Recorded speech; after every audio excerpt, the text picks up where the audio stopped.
کبھی زندگی میں ایسا وقت آیا جب سب راستے بند لگیں، کوئی سننے والا نہ ہو، کوئی سمجھنے والا نہ ہو۔ ایسے لمحے میں صرف ایک دروازہ ہمیشہ کھلا رہتا ہے، وہ ہے اللہ کا در۔ آج کی ویڈیو میں ہم بات کریں گے ان دعاؤں کی جو دل کو سکون دیتی ہیں اور زندگی بدل دیتی ہیں۔ دعا مومن کا سب سے بڑا سہارا ہے۔ اللہ خود فرماتا ہے، مجھے پکارو، میں تمہاری دعا قبول کروں گا۔ سوچیں کتنا پیارا وعدہ ہے۔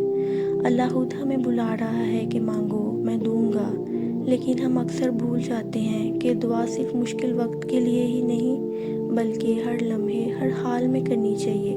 دعا صرف الفاظ نہیں ہوتے بلکہ یہ ایک رشتہ ہے بندے اور رب کے درمیان۔ جب دل پریشان ہو تو یہ دعا دل کے سکون کے لیے بہترین ہے۔ اللہم انی اسألک رحمتک التی تہدی بہا قلبی۔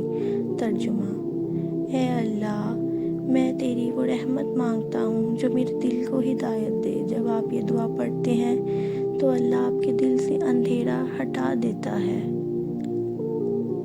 اگر آپ کی رزق میں تنگی ہے یا زندگی میں رکاوٹ تو یہ دعا بار بار پڑھیں۔ اللہم اکفنی بحلالک عن حرامک۔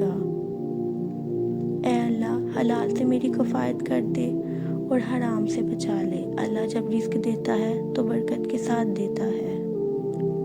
جب آپ حلال پر قناعت کرتے ہیں تو اللہ تعالیٰ ان سین سورسز سے رزق کے دروازے کھول دیتا ہے۔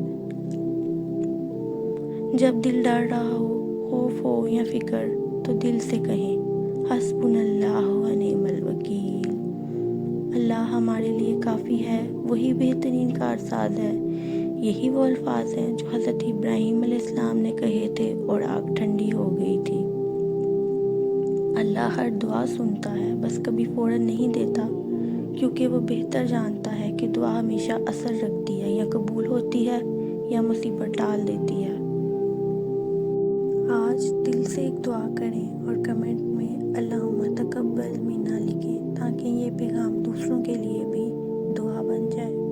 اور آخر میں آپ چاہتے ہیں کہ آپ کی زندگی میں سکون، برکت اور آسانی آئے تو دعا کا سلسلہ کبھی مت توڑیے۔ دعا صرف لفظوں سے نہیں بلکہ دل سے نکلتی ہے، اور جب دل سے نکلتی ہے تو عرش تک ضرور پہنچتی ہے۔ پورے یقین کے ساتھ دعا کرنی چاہیے۔ ویڈیو کو زیادہ سے زیادہ شیئر کریں۔ جزاک اللہ خیرہ۔